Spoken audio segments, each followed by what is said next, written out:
ওকে, তো এই ভিডিওতে আমরা দেখবো হচ্ছে আমরা আফটার এফেক্টে কীভাবে কালার গ্রেডিং করতে পারি বা কীভাবে কালার আমরা চেঞ্জ করতে পারি, কালার কারেকশন করতে পারি, ব্রাইটনেস, কন্ট্রাস্ট এগুলো নিয়ে কাজ করব। সো এগুলো কীভাবে করব, তো আমরা আমাদের ভিডিও টাইমলাইনে নিয়ে আসলাম। তো এখান থেকে আমরা বেসিক্যালি আমরা যদি ইফেক্ট প্যানেলে যাই, এখানে আমাদের কালার কারেকশনের জন্য আলাদা একটা মেনু আছে। তো এখান থেকে আমাদের হিউজ পরিমাণ কালেকশন আছে। তো এখানে যেগুলো আছে এগুলো থেকে আমরা বেশ কয়েকটা জিনিস ইউজ করতে পারি। যদি আমি ব্রাইটনেস কন্ট্রাস্টটা চাই, তাহলে আমি জাস্ট সার্চ দিব ব্রাইটনেস, ব্রাইট সার্চ দিলে এখানে চলে আসবে ব্রাইটনেস অ্যান্ড কন্ট্রাস্ট। তো এখান থেকে আমি ড্র্যাগ করে জাস্ট যে ইফেক্টটাই আমার দরকার আমি ড্র্যাগ করে যেটাতে আমি করব সেটাকে জাস্ট ড্র্যাগ করে নিয়ে আসবো। দেন আমাদের এখানে চলে আসছে ইফেক্ট কন্ট্রোলারে। তো এখানে জাস্ট আমরা আমাদের ভ্যালুটা চেঞ্জ করলেই আমরা ইফেক্টগুলো আমাদের প্রিভিউ প্যানেলে দেখতে পারবো। ঠিক আছে, তো আমাদের যতটুকু দরকার আমি এখান থেকে যদি কন্ট্রাস্ট এখানে বাড়িয়ে দিই, দেন ব্রাইটনেসটা একটু বাড়িয়ে দিই, যে আমি এখান থেকে করতে পারলাম। এখান থেকে জাস্ট ব্রাইটনেস কন্ট্রাস্টটা দেখলাম। দেন আমরা যদি এখান থেকে এটাকে আরেকটু কালারফুল করতে যাই, আমি এখান থেকে কালার ব্যালেন্সে গেলাম। তো কালার ব্যালেন্সে আমি red, green, blue shadow change করতে পারবো, মিড টোন এখান থেকে চেঞ্জ করতে পারবো, হাইলাইটগুলো এখান থেকে চেঞ্জ করতে পারবো।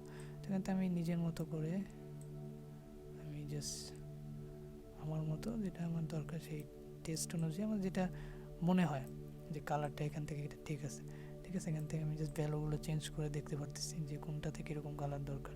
ঠিক আছে, আচ্ছা দিলাম নীল, এটা হচ্ছে ব্লু শ্যাডোটা ভাব রাখলাম, হালকা করে দিলাম। দেন এখানে যে ছোটো করে এফএক্স যে আইকনটা আছে এটাতে আমি ক্লিক করি, তো এটাতে দেখতে পারবো যে আগে এটা ছাড়া কেমন ছিল এখন কেমন আছে, এটাও সেমভাবে আমরা দেখতে পারি। ঠিক আছে, আচ্ছা, তো এরপরে আমরা এখান থেকে আরও কয়েকটা আছে, আমরা যদি এক্সপোজার কার্ভ জানি, আমি যদি কার্ভটাই এখান থেকে ড্র্যাগ করে আমি স্ক্রিনও টেনে নিয়ে আসি তো সেমভাবে এখানে অ্যাপ্লাই হয়ে যাবে। আচ্ছা, তো এখান থেকে কার্ভের ব্যাপারটা হচ্ছে কি, আমাদের কার্ভে রেড, গ্রিন, ব্লু থাকে। আমি যদি এখান থেকে রেড ক্লিক করি, দেন আমাদের এখানে যে বড় লম্বা করে অ্যান্টেনাটা আছে এখানে জাস্ট ছোটো এই জায়গাটা থেকে আমি যদি উপরে উঠে দিই আমাদের রেড জায়গাটা হাইলাইট হবে। ঠিক আছে, তো আমি যদি এখান থেকে গ্রিন, ব্লু যেটাই সিলেক্ট করি এটাকে এখান থেকে আমি এখান থেকে সরাতে পারি। ঠিক আছে, এখান থেকে আমি 2-3 বার এটার এখান থেকে আমি যদি ব্লুও চাই ব্লু এখান থেকে কাস্টমাইজ করতে পারি।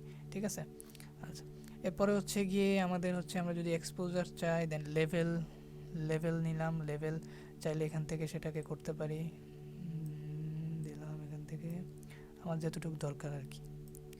তো এখানে বিভিন্ন ধরনের অপশন আছে, রেড, গ্রিন, ব্লু, এখান থেকে সেইভাবে আমি করতে পারি। ওকে, এখান থেকে একটু করে দিই। আচ্ছা, তো র্যান্ডমলি আমি জাস্ট ইফেক্টগুলো দিতেছি। হ্যাঁ, আচ্ছা, তো এখানে আমি টিন্ট আছে, টিন্ট নিয়ে আমি আশা করি অনেকে কাজ করছে, এটা মোবাইলেও অনেক জায়গায় টিন্ট ইফেক্টটা পাওয়া যায়।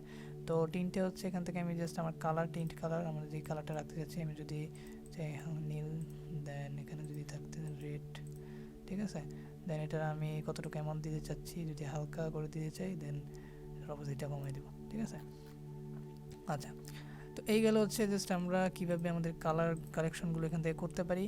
তাছাড়া আমরা যদি চাই যে আমরা অ্যাডজাস্টমেন্ট লেয়ার দিয়ে করব, যে আমরা জাস্ট ভিডিওতে দিব না, আমরা আমাদের এখানে অনেকগুলো ভিডিও একসাথে আছে, হ্যাঁ, আমরা সব ভিডিওগুলোতে একই কালার দিব। তো এর জন্য আমরা just adjustment layer right click করে এখান থেকে খুলে নেব, অ্যাডজাস্টমেন্ট লেয়ার চলে আসবে। তো আমি এখানে যে ইফেক্টটা অ্যাড করেছি এগুলো আমি জাস্ট এখান থেকে নিচ থেকে শিফট চাপ দিয়ে ধরে রেখে আমি যদি আবার দিই শিফট, এখান থেকে ধরে রাখলাম। দেন হচ্ছে এখানে আমি আমার যে ইফেক্টগুলো আছে এগুলো আমি জাস্ট কপি করে নিলাম, দেন এই কপি করে আমি জাস্ট অ্যাডজাস্টমেন্ট লেয়ারে এখানে আমরা পেস্ট করে দিলাম। তো এরপরে আমরা আমাদের ভিডিও থেকে আমি চাইলে এখান থেকে এটা সবগুলো ইফেক্ট এখান থেকে ডিলিট করে দিতে পারি। দেন এটা কি হয়েছে, আমাদের অ্যাডজাস্টমেন্ট লেয়ারে ট্রান্সফার হয়ে গেছে। তো এখন এখানে যেই ভিডিওগুলো এখানে অ্যাড করা হবে পরে আমি জাস্ট এই অ্যাডজাস্টমেন্ট লেয়ারটাকে জাস্ট বাড়িয়ে দিব। আমি একটা এক্সাম্পল হিসেবে দেখাচ্ছি, আমাদের কম্পোজিশন এখন আছে হচ্ছে 17 সেকেন্ডে, তো আমি 2 করে 27 সেকেন্ডে করে দিই। দেন এখানে এই যে আমাদের অ্যাডজাস্টমেন্ট যে লেয়ারটা আছে এটাকে আমি চাইলে আরও বাড়াতে পারি। ঠিক আছে, তো এটার বাইরে যদি কোনো ভিডিও থাকে তাকে আমি যদি এটা অর্ধেক দিতাম, দেন এটার বাইরে যদি এটা চলে যায় দেন আগের ইফেক্টে চলে আসবে। ঠিক আছে, আচ্ছা, তো আশা করি এখানে কালার গ্রেডিং নিয়ে আর কোনো কনফিউশন নেই। এখান থেকে জাস্ট আমরা কালারগুলো নিই, এখান থেকে জাস্ট আমরা চেঞ্জ করতে পারি, চেঞ্জ ভ্যালু করলেই আমরা এখান থেকে কালারগুলো দেখতে পাচ্ছি। ওকে, থ্যাংক ইউ, নেক্সট ভিডিওতে দেখা হবে।